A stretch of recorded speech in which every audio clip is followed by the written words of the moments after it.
Praise the Lord. परमेश्वर की स्तुति हो। परमेश्वर महान है और उसने हमें और आपको ये मौका दिया कि हम प्रभु की महिमा करें, परमेश्वर की महिमा करें। आइए हम प्रार्थना करें। अनुग्रहकारी दयालु पिता परमेश्वर,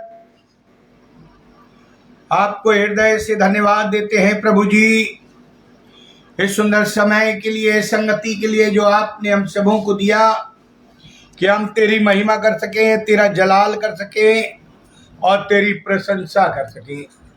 ओ प्रभु जी, हम जानते हैं आप स्तुति के योग्य परमेश्वर हैं और आपने हम सबों को चुना है कि हम तेरी महिमा करें। प्रभु जी, आप बोले और बातचीत करें ताकि तेरी महिमा हम सबों के द्वारा हो। प्रभु जी, हम बिंदी प्रार्थना करते हैं कि प्रभु जी, तूने हम सबों को बुलाया, चुना ताकि तेरी महिमा हो सके। प्रभु जी, भाई अनुपम डेविड के लिए हम बिंदी प्रार्थना करते हैं और लोगों के लिए भी जो हमसे जुड़े हुए हैं, जो ऑनलाइन जुड़े हुए हैं। प्रभु जी, हम दोनों परिवारों को आशीषित करना, जो जुड़े हुए उन्हें आशीषित करना, ताकि जो हम सीखने जा रहे हैं वो तेरी आत्मा की अगुवाई में हो। प्रभु जी, तू बढ़े और मैं घटूं। इस संपूर्ण आराधना के संचालक आप ही हूं, प्रभु यीशु ख्रीस्त के द्वारा, आमीन। परमेश्वर की स्तुति हो कि उसने ये मौका दिया कि मैं परमेश्वर की महिमा कर सकूं। यदि आपके पास बाइबल है तो निकाल लीजिए।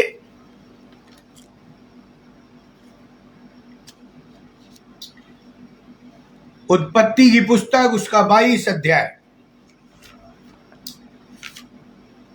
उत्पत्ति की पुस्तक, उसका 22 अध्याय। वैसे 1 से 14 पद है, लेकिन मैं 9 से 14 पढ़ूंगा। जब वे उस स्थान को जिसे परमेश्वर ने उसको बताया था पहुंचे, तब अब्राहम ने वहां बड़ी वेदी बनाकर लकड़ी को चुन कर रखा और अपने पुत्र इसहाक को बांधकर वेदी पर की लकड़ी के ऊपर रख दिया। फिर अब्राहम ने हाथ बढ़ाकर छुरी को ले लिया और अपने पुत्र को बलि करे।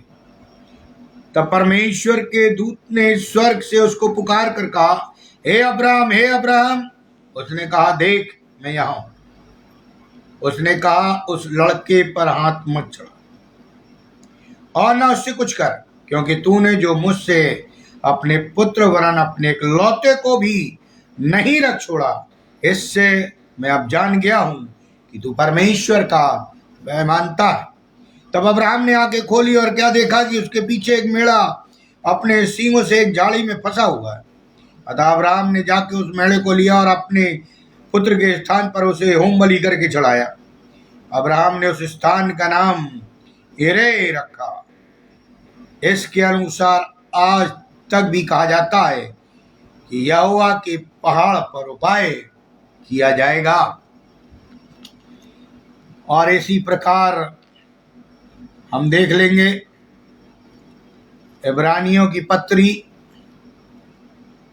और उसका 11 अध्याय। इब्रानियों की पत्री, उसका 11 अध्याय और उसके 17 से 19 पद तक मैं आपके लिए पढ़ूंगा। विश्वास ही से अब्राहम ने परखे जाने के समय में इसहाक को बलिदान चढ़ाया, और जिसने प्रतिज्ञाओं को सच माना था और जिसने ये कहा गया था, जिससे ये कहा गया था, इसहाक से तेरा वंश कहलाएगा, वही अपने एक लौते को चढ़ाने लगा, क्योंकि उसने मान लिया कि परमेश्वर सामर्थी है कि उसे मरे हुओं में से जलाए, अतः उसी में से दृष्टांत की रीति पर वो उसे फिर मिला। परमेश्वर अपने वचन के पढ़े और सुने जाने पर आशीष दे। आमीन। प्रियो, आज का विषय इसहाक के जीवन से सीखे मसीही आधारभूत शिक्षाएं। मैं इब्राहिम की बात नहीं कर रहा हूं, मैं उसके पुत्र की बात कर रहा हूं। जैसा अभी इब्रानियों 11:17 से 19 मैंने आपके सामने पढ़ा। उत्पत्ति की पुस्तक 22वें अध्याय के 14वें 1 से 14 पदों में इस घटना का वर्णन है जो मैं आज प्रचार करने जा रहा हूं। जब परमेश्वर की आज्ञा के अनुसार इब्राहिम इसहाक को मोरिया पर्वत पर ले गया, तो देखिए क्या होता है। मोरिया पर्वत पर बलिदान करने के लिए ले गया और परमेश्वर ने उसके विश्वास को आशीषित करते हुए इसहाक को बचाया। इसहाक को बचाया। प्रियो, यह बहुत बड़ी बात कि उसके विश्वास को आशीषित करते हुए परमेश्वर ने इब्राहिम के पुत्र को बचा लिया। इस घटना में हमारे जीवनों के लिए एक महत्वपूर्ण संदेश, किसी पिता की या किसी पिता को परमेश्वर आज्ञा दे, हम में और आप जो पिता हैं आज्ञा दे कि जाकर मेरे लिए अपने पुत्र को या पहलौठे को, जो पुत्र है तुम्हारा, अपने हाथों से बलिदान कर दे, और वो पिता इस कार्य को करने के लिए तैयार हो जाए, इस कार्य को करने में पीछे न हटे, तो ये बात बहुत प्रभावशाली है और विश्वास की मजबूती रखती है। इतना ही नहीं, अक्सर जब हम इस घटना के बारे में बात करते तो हम इब्राहिम के बारे में बात करते हैं। हम पाते हैं कि उसका विश्वास परमेश्वर पर था और अटूट विश्वास था। वो अपने परिवार से बढ़कर परमेश्वर से प्रेम करता था। इतना प्रेम वो अपनी पत्नी से नहीं करता था, अपने बच्चों से नहीं करता था, वो परमेश्वर से करता था। जब परमेश्वर ने इब्राहिम से अपने बेटे का बलिदान करने को कहा तो उसने कोई प्रश्न नहीं किया। समझिए बात, उसने कोई प्रश्न नहीं किया और न ही अपनी पत्नी को बताया। पढ़ लें आप बाइबल, क्योंकि उसका संवाद सीधा परमेश्वर से चल रहा था। परमेश्वर उससे बातचीत कर रहा था। प्रियो, जो मैं बताना चाह रहा हूं वह है कि इब्राहिम ने इस त्याग और आज्ञाकारिता पर हमने कई संदेश सुने होंगे, चर्चों में सुने होंगे, संडे स्कूल में सुने होंगे, कन्वेंशनों में सुने होंगे, घरों की मीटिंगों में सुने होंगे, परंतु क्या कभी आपने ये सोचा है इस दिन जो भी घटनाएं घटी, जिस प्रकार से सारी बातें संपन्न हुई, उन बातों के परिप्रेक्ष्य में इसहाक के लिए भी ये दिन बहुत महत्वपूर्ण था। और इसहाक के लिए ही नहीं, इसहाक ने अपने जीवन में बहुत कुछ सीखा है और यह दिन परमेश्वर के लिए भी बहुत महत्वपूर्ण था। अब देख लीजिए, परमेश्वर इब्राहिम से कहता है अपने पुत्र को बलिदान चढ़ा, और वो अपने पुत्र को लेकर चल देता है। विश्वास देखिए, ना सिर्फ यह दिन इब्राहिम और इसहाक के लिए महत्वपूर्ण था, बल्कि परमेश्वर के लिए भी यह दिन बहुत महत्वपूर्ण था। परमेश्वर अपने दास की परीक्षा करना चाहता था, और जब परमेश्वर ने देखा कि इब्राहिम इस परीक्षा में खरा उतरा है, तो परमेश्वर निश्चित रूप से आनंदित हुआ। उत्पत्ति 22:16 से 18 में आपके लिए पढ़ूंगा। देखिए क्या लिखा हुआ। यहोवा की ये वाणी है कि मैं अपनी ही ये शपथ खाता हूं कि तूने जो ये काम किया है कि अपने एक लौते को भी नहीं रख छोड़ा, इस कारण मैं तुझे आशीष दूंगा, और निश्चय तेरे वंश को आकाश के तारागण और समुद्र के तीर की बालू के किनकों के समान अनगिनत करूंगा, और तेरा वंश अपने शत्रुओं के नगरों का अधिकारी होगा, और पृथ्वी की सारी जातियां अपने को तेरे वंश के कारण धन्य मानेगी, क्योंकि तूने यहोवा की बात मानी है, तूने मेरी बात मानी है। परमेश्वर कह रहा है। और इस महत्वपूर्ण दिन इसहाक के कुछ जो हमें सीखने को मिलता है वो आज हम सीखेंगे। इसलिए मैंने टॉपिक दिया है, इसहाक के जीवन से सीखे मसीह आधारभूत शिक्षाएं। पहली बात,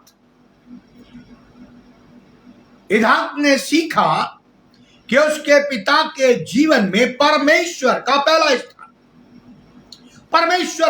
स्थान, वह इब्राहिम का एकमात्र बेटा था जिसका नाम इसहाक था, और निश्चित रूप से इब्राहिम उससे बहुत अधिक प्रेम रखता था, क्योंकि जब इब्राहिम 75 साल का था तब परमेश्वर ने उसे प्रतिज्ञा की थी, और वो 25 साल तक रुका रहा, और तब परमेश्वर ने उसे एक पुत्र दिया, और आज परमेश्वर उससे वही पुत्र मांग रहा।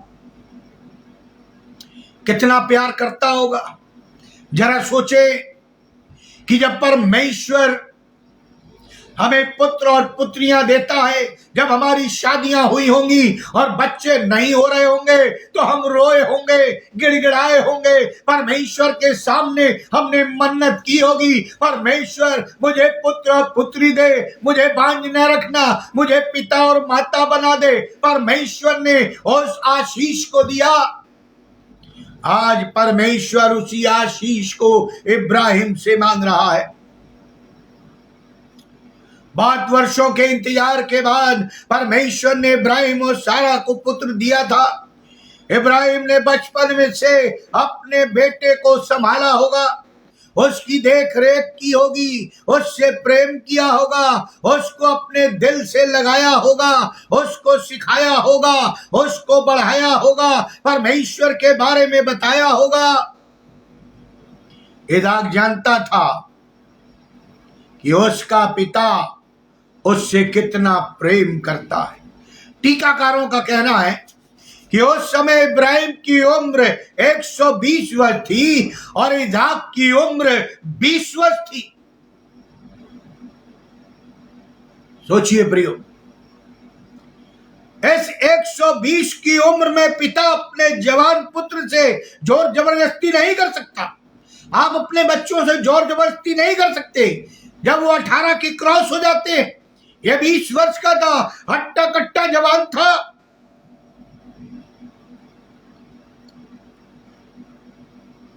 वो जबरदस्ती उसके हाथ पैर नहीं बांध सकता था या उस वेदी पर नहीं लिटा सकता था। परंतु हम पाते हैं इसहाक ने अपनी इच्छा से अपने पिता के सामने अपना आत्मसमर्पण कर दिया,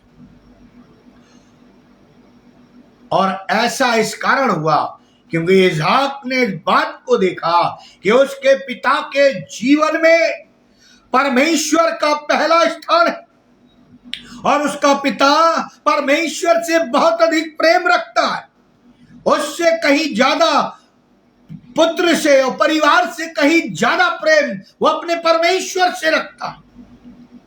हमारा परमेश्वर हमारे जीवनों में पहला स्थान चाहता है। इसलिए जब उसने निर्गमन 20 में मूसा को आज्ञा दी निर्गमन 20 अध्याय पढ़े तो पहली आज्ञा ये थी कि मुझे छोड़ और किसी को ईश्वर करके न मानना।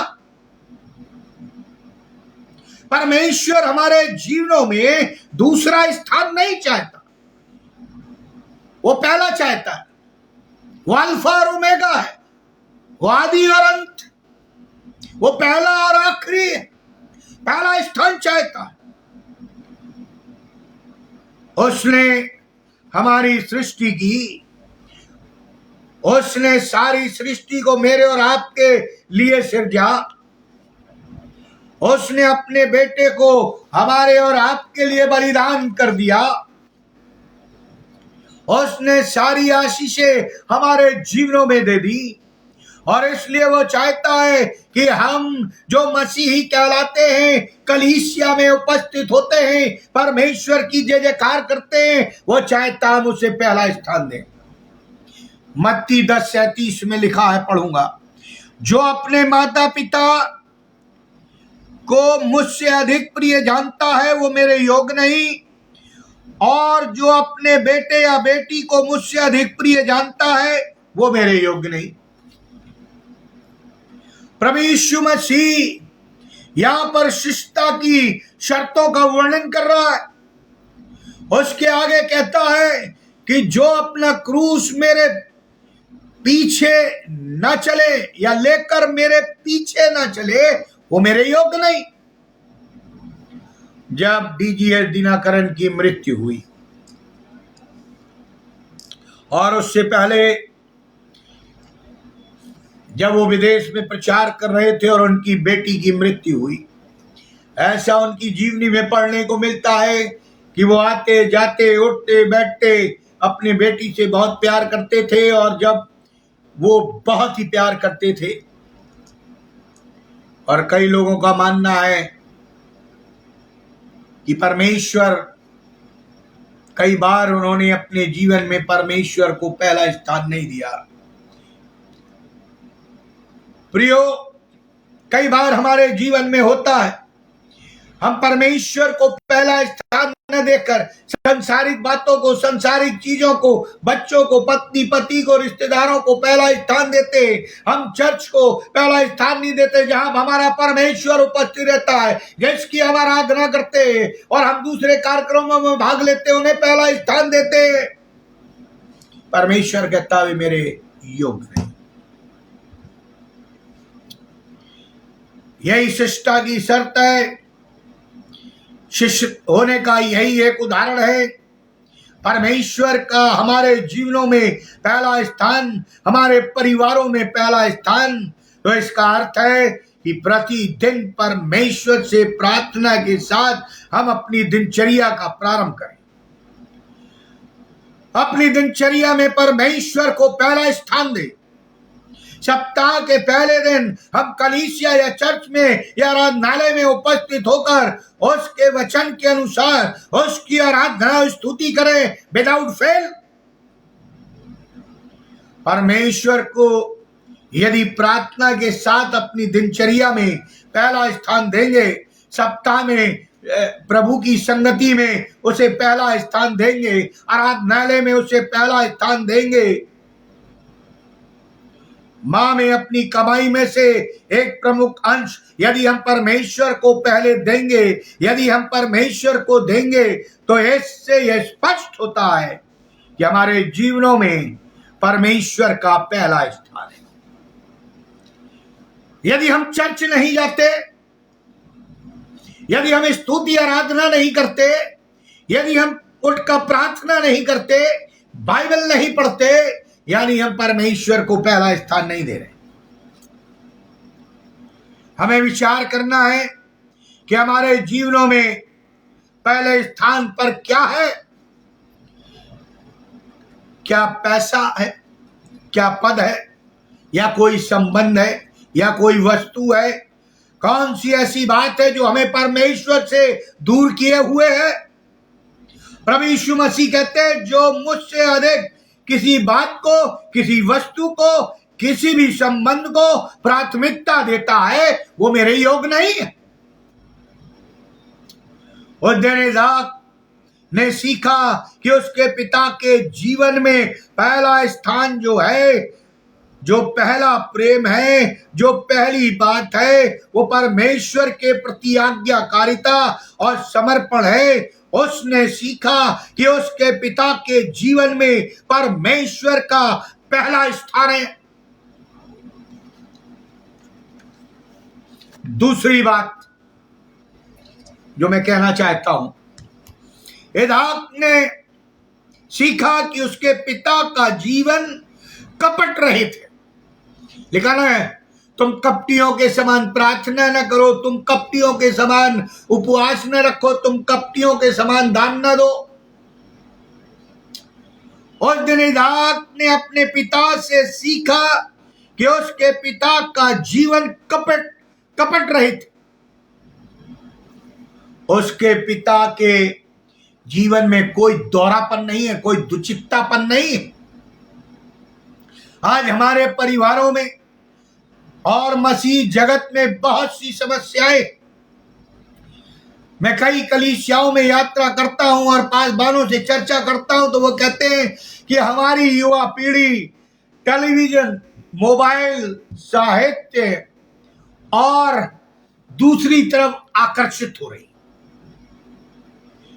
वो इतना चर्च के प्रति रुचि नहीं लेती, आकर्षित नहीं होती, उन्हें कोई लगाव नहीं बचा है। इसके लिए मानो चर्च ने अपना आकर्षण खो दिया। परंतु इससे पहले कि हम उन युवाओं को दोष दें, उन जवानों को दोष दें, उन बच्चों को दोष दें जो हमारे और आपके हैं, आवश्यक बात यह है कि हम माता पिता हैं, हम जो परिवार के बुजुर्ग हैं, हम जो कलीसिया के अगुवे हैं, हम जो चर्च काउंसिल या कमेटी के सदस्य हैं, हम जो मसीह संस्थाओं के अगुवे हैं, हमको अपने जीवन में देखना है। कहीं ऐसा तो नहीं कि जब वे जवान हमको और आपको देखते हैं तो हमको हमारे जीवन में उन्हें दोहरापन या दुचित्तापन दिखाई देता है। बाहर हम जैसा बोलते हैं, लोगों के साथ व्यवहार करते हैं, क्या वैसी भाषा या बोलचाल हमारी घर में भी है या फर्क हो जाती है? कार्य क्षेत्र में जैसी हमारी भाषा है, हमारा चाल चलन है, क्या वो घर में भी दिखाई देता है? जब युवा या हमारे बच्चे इस बात को देखते हैं कि हमारी कथनी और करनी में फर्क है तो वे परमेश्वर से दूर जाते हैं। और इसका सीधा संबंध माता पिता के आचरण और व्यवहार और उनके संबंध से जुड़ा हुआ है। इसलिए मत्ती 15:7 में लिखा है, हे कपटियों, यशाया ने तुम्हारे विषय में यह भविष्यवाणी ठीक की, ये लोग होठों से तो मेरा आदर करते हैं पर उनका मन मुझसे दूर रहता है। फिर यशाया 1:12-17 पढ़ लीजिएगा। परमेश्वर कहता है, जब अपने मुंह दिखाने के लिए आते हो तब ये कौन चाहता है कि तुम मेरे आंगनों को पांव से रौंदो? कौन चाहता है? यदि तुम परंपरा पूरी करने के लिए चर्च में या कलीसिया के भवन में आते हो तो तुम्हारा हृदय मुझसे बहुत दूर है। कौन कहता है कि तुम मेरे आंगनों को पांव से रौंदो? व्यर्थ अनबली फिर मत लाओ। धूप से मुझे घृणा है, नए चांद और विश्राम का दिन मनाना और सभाओं का प्रचार करना, ये मुझे बुरा लगता है। आज क्या हो रहा कलीसियाओं में? पादरी आते हैं, प्रचार करते हैं, प्रचारक आते हैं, प्रचार करते हैं, प्रार्थना करते हैं, जीवन नहीं बदलते, चाल चलन नहीं बदलते, अपनी भाषा नहीं बदलते, अपनी पॉलिटिक्स नहीं बदलते।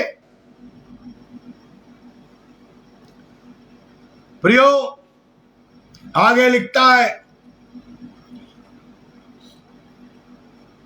जो परंपराएं, आज मसीह लोग विश्वासी कम, परंपराओं पे ज्यादा चलते, जो त्योहारों को मनाने की बात करते हैं। बाइबल कहती है कि उनका स्वभाव में प्रचार करना बुरा लगता है। जो त्योहारों को मनाते, आज हम नहीं मनाते, बड़ा दिन मनाते हैं, नया साल मनाते हैं, 40 दिन लेंट्स के मनाते हैं, लेंटन डेज मनाते हैं, प्रियो गुड फ्राइडे मनाते हैं, ईस्टर मनाते। यह मनाने की चीज है क्या? यह विश्वास की चीज है, यह अपने अंदर दिल में रखने की चीज है और इसको गवाही देने की चीज है। बात आपको कड़वी लग रही होगी, लेकिन सच है, हम मनाते हैं, परंपराएं हैं। लिखा है, उनका स्वभाव में प्रचार करना मुझे बुरा लगता है। और लिखा है, महासभा के साथ ही साथ अनर्थ काम करना मुझसे सहा नहीं जाता। तुम्हारे नए चांद और नियत पर्वों के मनाने से मैं बैर रखता हूं। दिल से मुझे इनसे बैर है। जो पर्व तुम मनाते हो, जो त्योहार, जो उत्सव तुम मनाते हो, इनसे मुझे बैर है, घृणा है। वे सब मुझे बोझ जान पड़ते। मैं उनको सहते सहते उकता गया, थक चुका हूं। ये बोझ है, ये सब ढोंग है, ये सब परंपराएं हैं। जब तुम मेरी ओर हाथ फैलाओ तब मैं तुमसे मुख फेर लूंगा। अब कितनी कठोर और खतरनाक बात परमेश्वर यहां कहता। तुम कितनी ही प्रार्थना क्यों ना करो तो भी मैं तुम्हारी ना सुनूंगा, क्योंकि तुम्हारे हाथ खून से रंगे। आज कलीसियाओं में प्रार्थनाएं होती है, बीमार चंगे नहीं होते, दुष्ट आत्माएं नहीं निकलती, नाना प्रकार की समस्याएं नहीं जाती, क्योंकि उनका मन परमेश्वर की ओर नहीं, तीज और त्योहार और परंपराओं में लगा। वो विश्वास में नहीं, वो परमेश्वर को पहला स्थान नहीं देते, उनके जीवन में सुधार नहीं, दुचित्तापन है। लिखा है, अपने को धोकर पवित्र करो, मेरी आंखों के सामने से अपने बुरे कार्यों को दूर करो। भविष्य में बुराई करना छोड़ दो, भलाई करना सीखो, यत्न से न्याय करो, उपद्रवियों को सुधारो। उपद्रवियों सुधारो। रहने दे, उसको मत बोलो, नहीं वो हमारे पीछे पड़ जाएगा। हम भी पाप के सहभागी हो जाते। अनाथ का न्याय चुकाओ, विधवा का मुकदमा लड़ो। तुम पर्व तो मनाते हो, तुम त्योहार तो मनाते हो, तुम्हारे कार्यक्रम तो होते हैं, पर इन सब बातों से मैं थक गया हूं।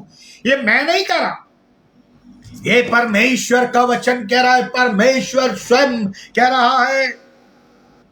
जो बात यह है कि तुम अपने व्यवहार से मुझे, व्यवहार में मुझे लाओ, अपने दिल में मुझे लाओ, मुझे पहला स्थान दो।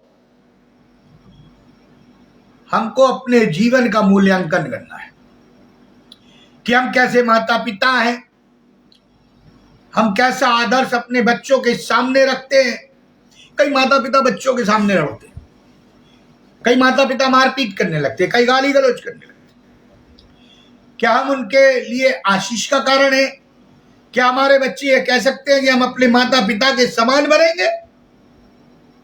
क्या हमारे बच्चे ये कह सकते हैं कि हम अपनी कलीसिया के फलाने फलाने व्यक्ति के या अगुए के समान बनना चाहते हैं? या हम अपने बच्चों और युवाओं या समाज के लिए ठोकर का कारण है? फिर चाहे वो कलीसिया का अधिकारी हो, पराधिकारी हो, उच्च अधिकारी हो, यदि बच्चे हमारे उसके समान नहीं बनना चाहते, इसका मतलब है कि हमारे और आपके जीवनों में खोट, दुचित्तापन है। प्रभु यीशु मसीह ने बड़े कटु वचन इस विषय में कहे।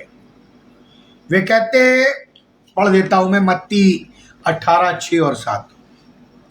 जो कोई इन छोटों में से मुझ पर विश्वास करते हैं, एक को ठोकर खिलाए, उसके लिए भला होता कि बड़ी चक्की का पाट गले में लटकाया जाता और वो गहरे समुद्र में डुबाया जाता।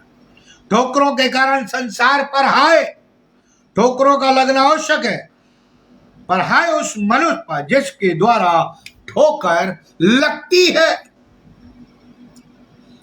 प्रभु यीशु मसीह कहते हैं, ऐसे लोग जो ठोकर का कारण है, उनके लिए अच्छा होता कि एक बड़ी चक्की का पाट उनके गले में लटकाया था और समुद्र में डुबो दिया जाता। इसहाक ने उस दिन को देखा होगा कि मेरे पिता के जीवन में कोई दौरापन या दुचित्तापन नहीं। मेरा पिता जो कहता है वो करता है। इब्राहिम जो कहता है वो करता है। जिस पर विश्वास करता है उसकी आज्ञा का पालन करता है। जिस परमेश्वर को मानता है उसकी आज्ञा को पूरी करता है। किसी प्रकार की भ्रष्टता उसके जीवन में नहीं। अगली बात, इसहाक ने उस दिन सीखा कि उसके पिता का परमेश्वर सच्चा परमेश्वर है। उत्पत्ति के 17वें अध्याय में परमेश्वर की प्रतिज्ञा का वर्णन है, कभी पढ़िएगा।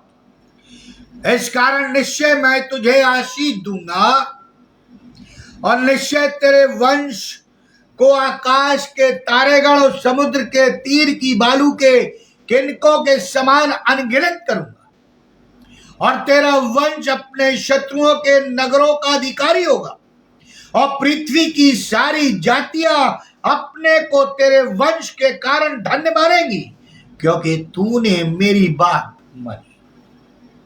तूने मेरी बात मानी है, तूने मेरी आज्ञा मानी। इस इसहाक के बलिदान की घटना से पहले की बात है ये, जब परमेश्वर ने परखने के लिए अब्राहम को कहा था अपने बेटे का बलिदान चढ़ा दे, उससे पहले की घटना है।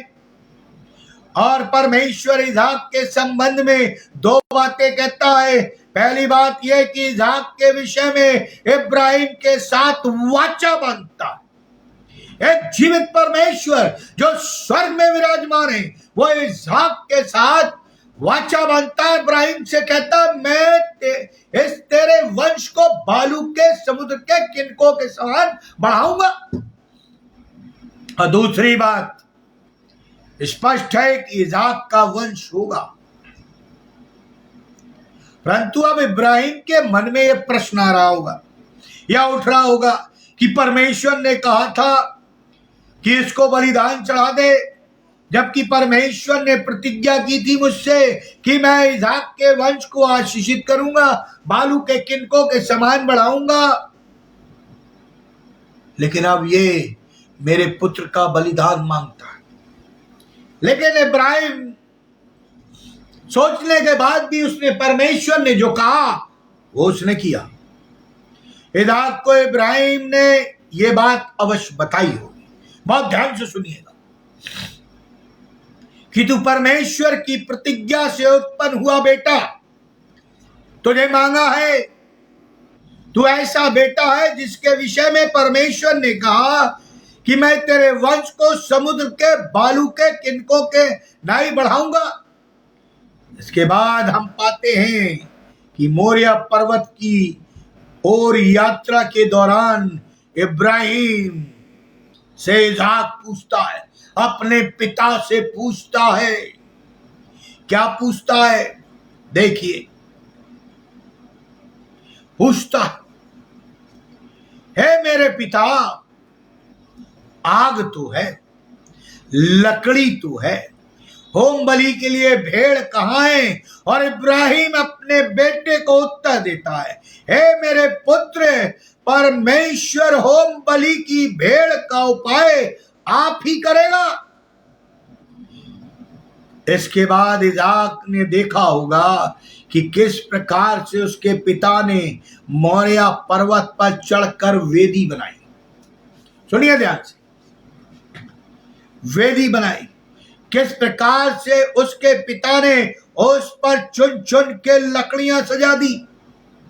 किस प्रकार उसके पिता ने उसको उस वेदी पर लिटा दिया और किस प्रकार उसके पिता उसे मारने को तैयार हो गया। और तब उसको एक आवाज स्वर्ग से सुनाई दी थी, इब्राहिम, हे इब्राहिम। लड़के पर हाथ मत बढ़ा, तूने मेरे लिए अपने पुत्र को भी न रख छोड़ा। अब मैं जान गया हूं कि तू परमेश्वर का भय मानता है। कितने लोग हैं ऐसा भय परमेश्वर से मानते हैं? क्या मैं मानता हूं? क्या आप मानते हैं? ये हमारे और आपके लिए एक प्रश्न चिन्ह है। हम इसका उत्तर स्वयं करें। इजाक ने उस दिन जो देखा, जो सुना, उसके दिल में यह बात पक्की तरह से उतर गई, ठहर गई, बैठ गई कि मेरे पिता का परमेश्वर सच्चा परमेश्वर है। उसकी एक एक बात, एक एक प्रतिज्ञा, एक एक वादा सच्चा है। क्या हम उस परमेश्वर पर अटूट, अडिग और अटल विश्वास रखते हैं? हम परमेश्वर जो नहीं चाहता कि संसार की संसारिकता से हम समझौता करें, जो नहीं चाहता कि हम इस संसार के पाप में पड़े रहें, वो परमेश्वर जो नहीं चाहता कि हम शैतान के अंधकार की शक्तियों में जकड़े रहे, प्रियो, वो परमेश्वर जो प्रतिज्ञा करता है, जो क्षमा करता है, जो हम पर अनुग्रह दया करता है, जो हमको आशीष देता है, जो हमको चंगाई देता है, जो हमारी प्रार्थनाओं का उत्तर देता है, वो परमेश्वर जिसने हमें अनंत जीवन की आशा दी है, वो सच्चा परमेश्वर है। आकाश और पृथ्वी टल जाए तो टल जाए, पर मेरी बातें बगैर पूरे हुए न टली। क्या हम ऐसे सच्चे परमेश्वर पर विश्वास रखते हैं? यह जब समस्याएं आती हैं, परेशानियां आती हैं, तो हम डर जाते हैं। अगली बात, चौथी बात, इसहाक ने उस दिन सीखा कि परमेश्वर हमको जांचने वाला परमेश्वर। देखिए, जीवन में पैदा होने के बाद से ही परीक्षाएं शुरू हो जाती। बीमार होते हैं तो परीक्षा शुरू हो जाती है। हम मम्मी पापा प्रार्थना करते, परमेश्वर मेरे बच्चे को चंगा करते। हम पढ़ने जाते हैं तो परीक्षाएं शुरू हो जाती हैं। नौकरियां करते हैं, वहां परीक्षा होती है। हमारे व्यक्तिगत जीवन में परीक्षा होती है। तो हमारा परमेश्वर हमको जांचने वाला परमेश्वर है। परीक्षा, इस घटना से इसहाक ने उस दिन सीखा कि उसका पिता परमेश्वर की उपासना करता है और वो परमेश्वर हमको जांचता है। इस कारण हम जांच में हमको खरा उतरना है।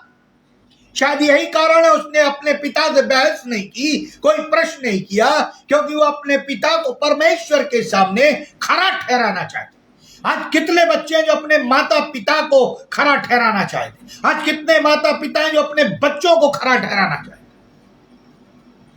परमेश्वर अपने लोगों को जांचता है। परमेश्वर ने इब्राहिम को जांचा और उसके विश्वास की परीक्षा ली। पोतीफर के घर में परमेश्वर ने यूसुफ को जांचा। शद्रक, मेशक और अबेदनगो को परमेश्वर ने जांचा उस आग के भट्टे में। दानियल की जांच की परमेश्वर ने उस सिंहों की मांद में। अय्यूब की जांच की जब उसको फोड़े निकल आए, उस घूरे पर बैठा हुआ उस समय परमेश्वर ने। एलिया की जांच हुई जब वो कीरत नाले के पास गया और 2.5 वर्षों तक उस कीरत नाले में ठहरा रहा, जहां का पानी सूख गया था, पानी पीने को उसके पास था नहीं, मगर एलिया ठहरा रहा। परमेश्वर ने पौलुस की जांच की पत्थरवा किए जाने के समय। परमेश्वर ने उसकी जांच की जब वो बंदीगृह में था। यहां तक कि लिखा है कि प्रभु यीशु मसीह भी मेरे और आपके समान परखा गया। जब हमारी और आपकी जांच होती और उसमें हम खरे उतरते, तो हमारे जीवन की गवाही बड़ी सशक्त और दृढ़ होती। इसमें परमेश्वर की महिमा होती। इससे वास्तव में लोग इस बात को जानते हैं कि जो कुछ हम कह रहे हैं, हमारा जो विश्वास है, जो हमारा परमेश्वर है, वो सच्चा है। यानी हम अपने परमेश्वर की जीवित गवाही देते हैं कि वो दृढ़ है और जो कहा है और जो इसमें लिखा है वो बगैर पूरा हुए न टले। समय तेजी से जा रहा है। आज हमारे जीवन में जब परमेश्वर हमें जांचता है, परीक्षाएं आती हैं, परेशानियां आती हैं, तो क्या हम परमेश्वर पर दोषारोपण करते हैं? सोचिए, या हम परमेश्वर का धन्यवाद देते। अय्यूब ने तो कहा था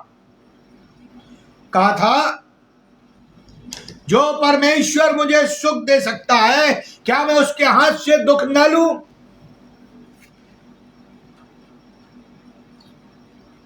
यूहन्ना लिखता है, मैं घटूं और तू बढ़े।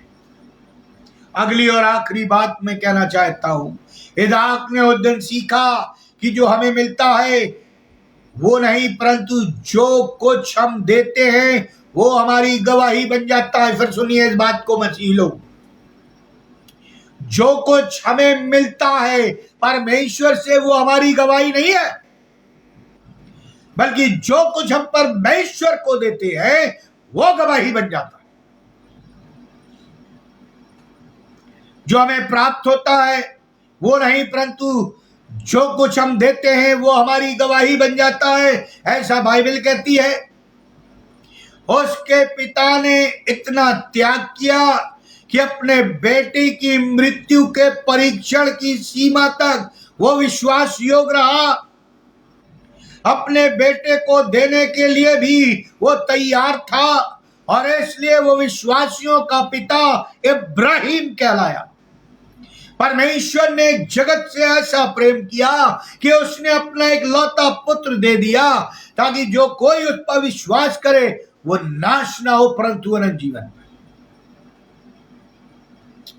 मत्ती 16:24-25 में प्रभु यीशु मसीह कहते हैं, यदि कोई मेरे पीछे आना चाहे तो वो अपने आप का इनकार करे और अपना क्रूस उठाए और मेरे पीछे हो ले। जो कोई अपना प्राण बचाएगा वो उसे खोएगा, और जो कोई मेरे लिए अपना प्राण खोएगा उसे प्राप्त करेगा। लूका 14:33 में लिखा है, इसी रीति से तुम में से जो कोई अपना सब कुछ त्याग न दे तो वो मेरा चेला नहीं हो सकता। सब कुछ हमें आकान की तरह रखना नहीं है, छिपाना नहीं है, चुराना नहीं है, सब कुछ परमेश्वर के आगे उंडे यीशु के चरणों में डाल देना। प्रियो, वास्तव में परमेश्वर हमसे सब कुछ त्यागने को नहीं कहता, परंतु वो चाहता है कि जब हम चाहें तो उस बात को त्यागने के लिए तैयार रहें या तैयार हो जाए। परमेश्वर ने हमको धन दिया, लेकिन परमेश्वर को आवश्यकता है तो हम उसे त्याग दें।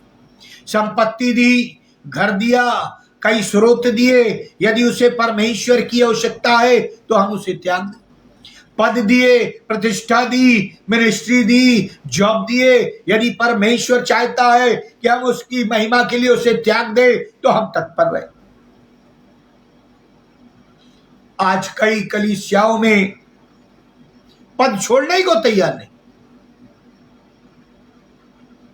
अरे परमेश्वर ने दूसरे को ठहरा दिया, शाऊल को उतार दिया, दाऊद को बैठा दिया, छोड़ दिया।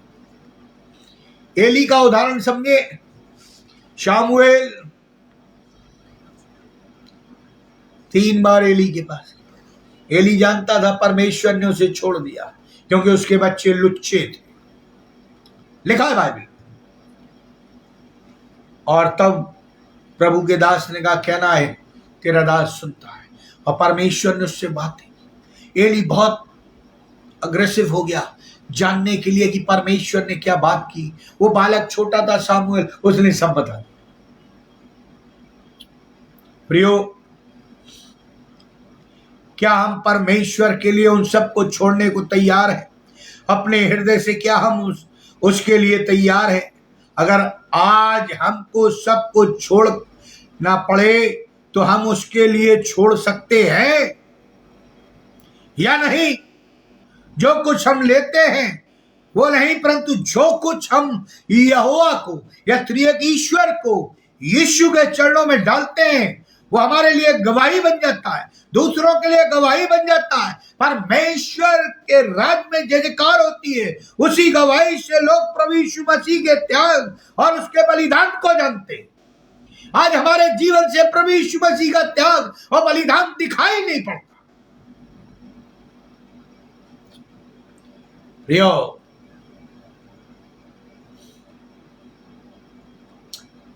मैं अपने कंक्लूजन में कहना चाहूंगा, इसहाक ने सीखा कि उसके पिता के जीवन में पहला स्थान परमेश्वर का। क्या हमारे जीवन में, हमारे परिवारों में, हमारी नौकरियों में हमारा पहला स्थान परमेश्वर का है? इसहाक ने सीखा कि उसके पिता के जीवन में दोहरापन नहीं है, दुचित्तापन नहीं है। उसके पिता का विश्वास निष्कपट है। क्या हमारे बच्चे और हमारे लोग जब हमें देखते हैं तो उनको हमारे जीवन में दोहरापन दिखाई देता है? क्या उन्हें हमारी कथनी और करनी में फर्क दिखाई देता है?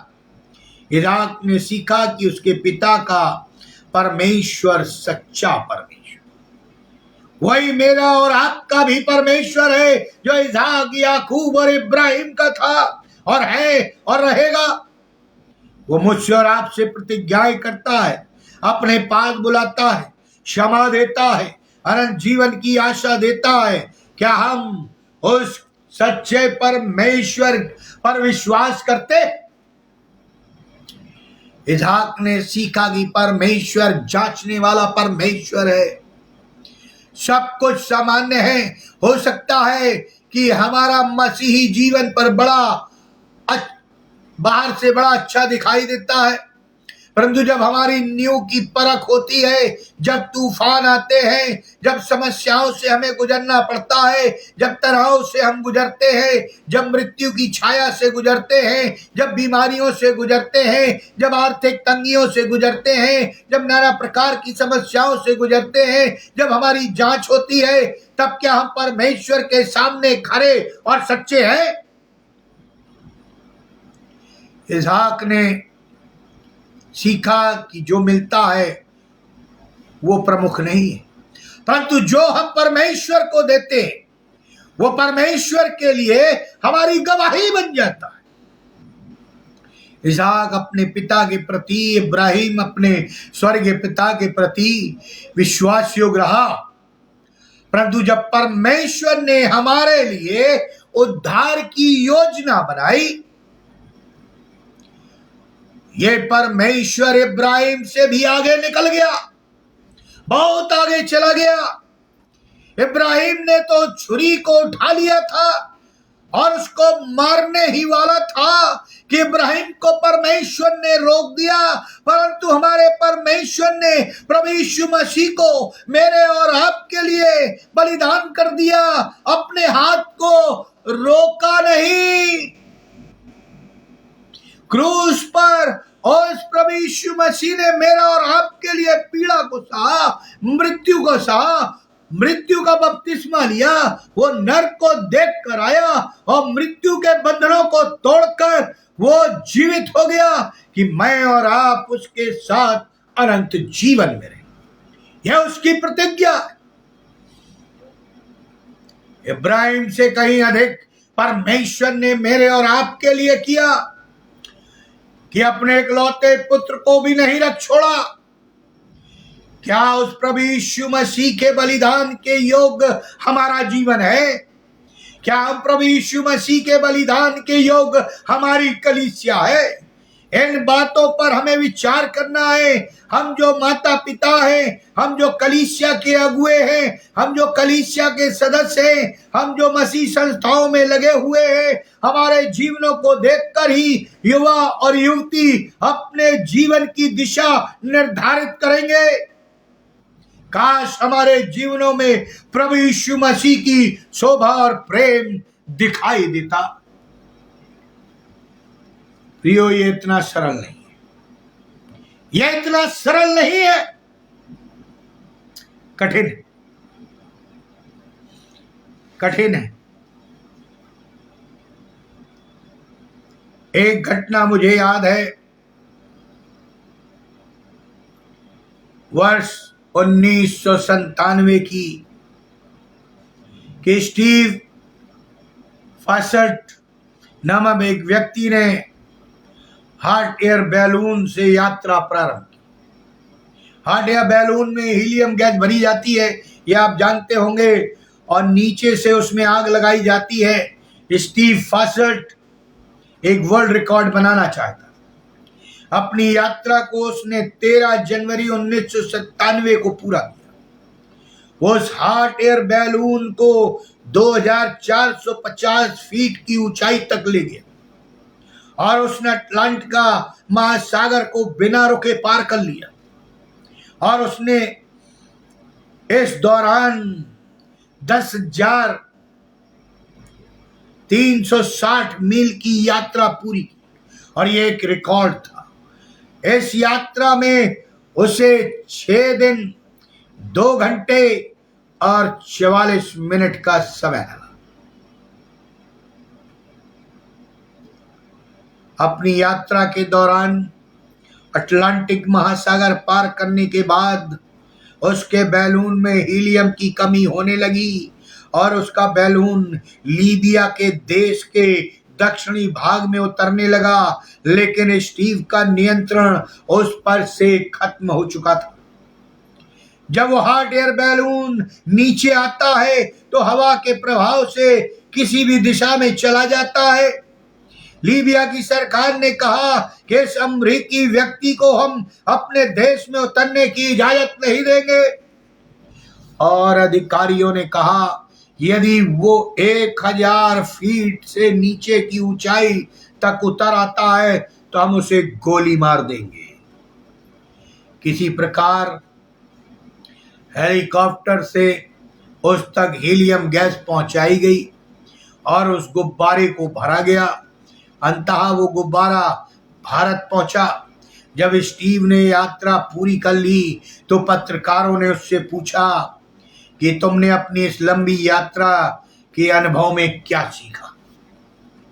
स्टीव ने उत्तर दिया कि हीलियम की कमी से गुब्बारा नीचे आने लगा और जब वो नीचे आता है तो वो हवा से नियंत्रण होता है। हवा के नियंत्रण से तूफानों से गुब्बारा ध्वस्त हो सकता है, नाश हो सकता है। यदि गुब्बारा ऊंचाइयों पर रहे तो तूफानों का असर नहीं रहता। ठीक इसी प्रकार यदि हम परमेश्वर की निकटता में रहेंगे, संसारिक से थोड़ा ऊंचाइयों पर रहेंगे, आत्मिकता के स्तर पर यदि जिएंगे तो परमेश्वर का नियंत्रण हमारे और आपके जीवन पर बना रहेगा। यदि हम उससे नीचे आए तो संसारिकता के धरातल पर परमेश्वर का नियंत्रण खो जाएगा और शैतान के नियंत्रण में हम अपनी आत्मा को, अपने जीवन को बर्बाद कर लेंगे। इसलिए आपसे गुजारिश है कि अपने जीवन को संसारिकता से ऊपर उठाएं ताकि परमेश्वर का नियंत्रण हमारे और आपके परिवारों पर, कलीसियाओं पर, बच्चों पर, पति पत्नी पर, रिश्तेदारों पर होता रहे और हम उसकी आशीषों को प्राप्त करें। प्रियो, यही हमारी गवाही होगी। यदि परमेश्वर हमारे जीवनों को नियंत्रण करता है तो यही सबसे बड़ी हमारी गवाही होगी। आइए हम प्रार्थना करें। अनुग्रहकारी दयालु पिता परमेश्वर, हम आपको धन्यवाद देते हैं इस सुंदर समय के लिए, संगति के लिए जो आपने हमें दिया। प्रभु जी, हम जानते हैं इस गर्मी के मौसम में आपने हम सबों को संभाला। हम धन्यवाद देते हैं इस जीवन के लिए और कल के पवित्र दिन के लिए जिसमें हम प्रवेश करेंगे। ऐसा हमारा विश्वास है कि हम तेरे भवन में उपस्थित होकर तेरी महिमा करेंगे, जय जयकार करेंगे और तुझे अपने जीवन में पहला स्थान देंगे। प्रभु जी, तूने मनुष्यों को बनाया कि वो तेरी महिमा करे। तूने मनुष्यों को आशीषित किया कि वो तेरी बड़ाई करे। ओ प्रभु जी, तू मनुष्यों से चाहता है। तूने कैन और हाबिल की भेंटें प्रभु जी मंगाई और एक को ग्रहण की। जिसने हृदय से तुझे पहला स्थान दिया उसकी भेंट ग्रहण की। कल हम तेरे भवन में उपस्थित होकर आराधना रूपी भेंट, स्तुति रूपी भेंट, आर्थिक भेंट, जीवन की भेंट चढ़ाएंगे। प्रभु जी तू इसे ग्रहण करना।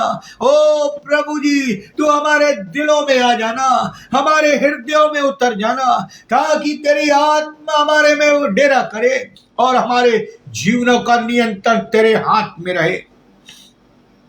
हमारे बच्चे फले फूले, हमारी आर्थिक स्थिति मजबूत हो, हर एक शैतानी शक्तियां तोड़ी जाएं, शैतान के बंधन तोड़े जाएं। हम प्रभु यीशु नासरी के नाम से यदि कोई बीमार है, किसी भी प्रकार की बीमारी है, यीशु नाम से डांट देते अभी और इसी वक्त निकल जाए। यदि कोई दुष्ट आत्मा ग्रसित है, हम यीशु नासरी के नाम से डांटते हैं, दुष्ट आत्मा उनके शरीर को छोड़कर चले।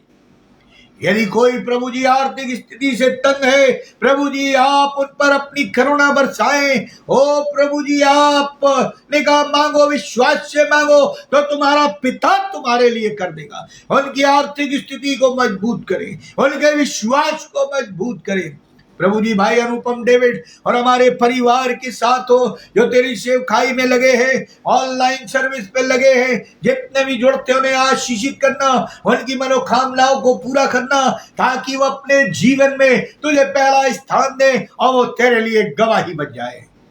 प्रभु जी हम सबों को आशीषित कर और अपने प्यार और भय में बढ़ा। यदि हमसे कोई गलतियां हुई है, पाप हुए, क्षमा करना और प्रभु जी अपनी पनाह में बनाए रखना। इस विनती को सुनिए, ग्रहण करिए प्रभु यीशु ख्रीस्त के द्वारा, आमीन। परमेश्वर पिता का प्रेम, प्रभु यीशु मसीह का अनुग्रह, पवित्र आत्मा की सहभागिता हम सब विश्वासियों के साथ जो ऑनलाइन जुड़े हुए हैं, विशेष तौर से भाई अनुपम डेविड और हमारे परिवार के साथ, जब तक तू दोबारा आने से ठहरता है, जीवन के अंत तक बनी रहे, आमीन। आप अपनी प्रेयर रिक्वेस्ट हमारे मोबाइल नंबर पर भेज सकते हैं। हम उपवास और प्रार्थना के साथ आपके लिए प्रार्थना करते हैं और करते रहेंगे, जिनके निवेदन आते हैं, ताकि परमेश्वर में आप मजबूत बने रहें, आमीन।